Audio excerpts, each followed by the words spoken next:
संघाड़ों का डांस देखा, बहुत अच्छा लगा। नहीं माशाल्लाह लाइट बंद हो गई। भैन जी लगता सी 200 च पार्टी हो रही है। सलाह के तौर पर अयूब मिर्जा नच रहे हैं, लगता मुंडे की सस नूं दौरा पिया है। अच्छा जी, अस्सलाम वालेकुम, सत श्री अकाल, नमस्कार। बहुत ही रीझां दे नाल बड़ी बड़ी बधाई होवे। और पाकिस्तान के विच फिल्म इंडस्ट्री के सबनूं पता है कि एक बहुत बड़े बुहरान का शिकार है।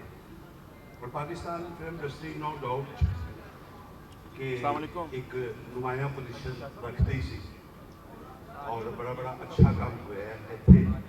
लेकिन बदकिस्मती नाल असी अपने वड्डियां दा दिता सवार नहीं सके ते वो काम इत्थों निकलदा वो है। कह रहे हैं वसीम को बुलाना है। लेकिन खास तौर के उत्ते नहीं कुछ नहीं साडे यार पंजाब टाइम दी नहीं फिल्म कुछ इंडस्ट्री नहीं ने कुछ नहीं जिस तरह राइज कीता, 2 मिनट बुला रहा जिस तरह उन्होंने मेहनत की थी, अज वो मैं समझना कि सफे अव्वल की फिल्म इंडस्ट्री के जो उन्होंने शुमार होवे।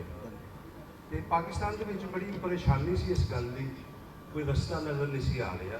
बहुत सारे लोग काम करना चाहते सन लेकिन कर नहीं सी पा रहे, क्योंकि एकदम सारा बड़ी जल्दी नाल माहौल चेंज होया तो मार्केटिंग की समझ नहीं सी आ रही कि किहड़े पासे जा रहे। लेकिन कुल्हार प्रोडक्शन ने ये बड़ी पेशरफ थे, मैं समझना बड़ी अच्छी काविश है। अज इस मुतल्लिका प्रोग्राम के विच अगर असी देखा जाए कि अज के दिन वास्ते इन्हां बच्चों की बड़ी तवील मेहनत है। और मैं मुबारकबाद पेश करता वा कि अज इंशाअल्लाह ताला कामयाबी के पहले सीने ते कदम रख रहे हैं। और मैं अपने प्रोहणियां नूं, अपने मेहमानां नूं, चूँकि भरा हो तुसीं साडे सारे, राज भाई, सुनील भाई और सरदार जी, मेरी एक पर्सनल रिक्वेस्ट है, बड़े सारे सारी इंडस्ट्री बैठी है अपने, कि वाकई एक इस वेले मोढे की लोड़ है। और ये मोढा भरपूर तरीके नाल अगर लग जाए तो इत्थों वो टैलेंट है जोड़ा कि मिल के असी एक रोशन मिनाल अगे कायम कर सकते हैं। और मैनू इस मौके के उत्ते ना सरदार जी और राज साहब तुहाडे वास्ते खास तौर पर एक उस्ताद दामन का ना शेर याद आ रहे।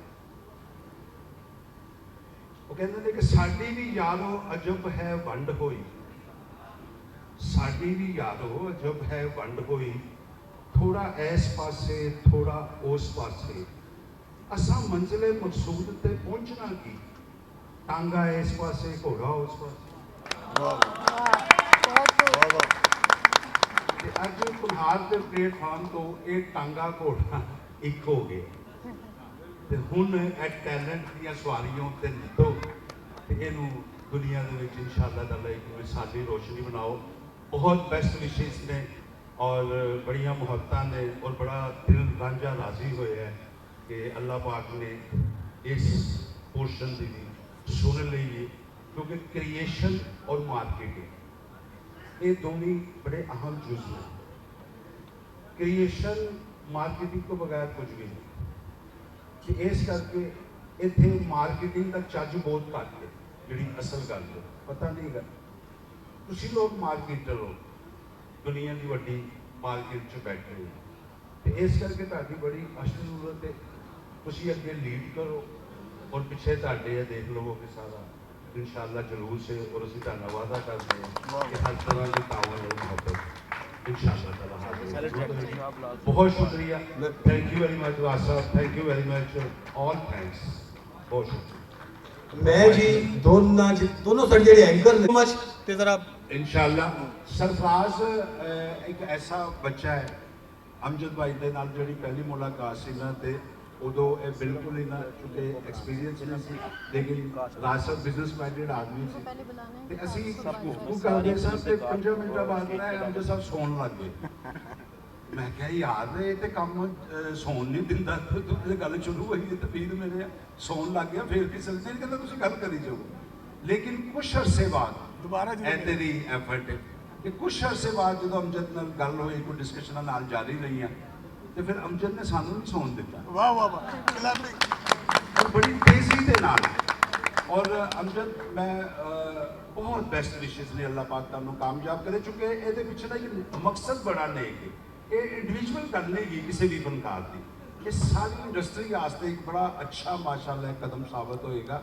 ਔਰ ਸਾਡੇ ਇੱਥੇ ਨਦੀਮ ਚੀਮਾ ਸਾਹਿਬ ਬੈਠੇ ਨੇ, ਔਰ ਇੱਕ ਬਹੁਤ ਮੇਰਾ ਛੋਟਾ ਵੀਰ ਮੇਰਾ ਬੱਚਾ ਹੈ, ਇਹ ਇਕੱਲਾ ਹੀ ਕੋਸ਼ਿਸ਼ ਕਰਨ ਲੱਗਾ ਹੈ ਸੀ ਇਸ ਗੱਲ ਦੀ ਪੰਜਾਬ 'ਚ। ਤੇ ਚਲੋ ਉੱਪਰ ਆएंगे फिर ਇੱਕ ਪਲੇਟਫਾਰਮ ਐਸਾ ਮਿਲ ਗਿਆ ਕਿ ਤੁਸੀਂ ਵੀ ਆਪਣੇ ਦਿਲ ਦੀਆਂ ਸਰਤਾਂ ਪੂਰੀਆਂ ਕਰੋ।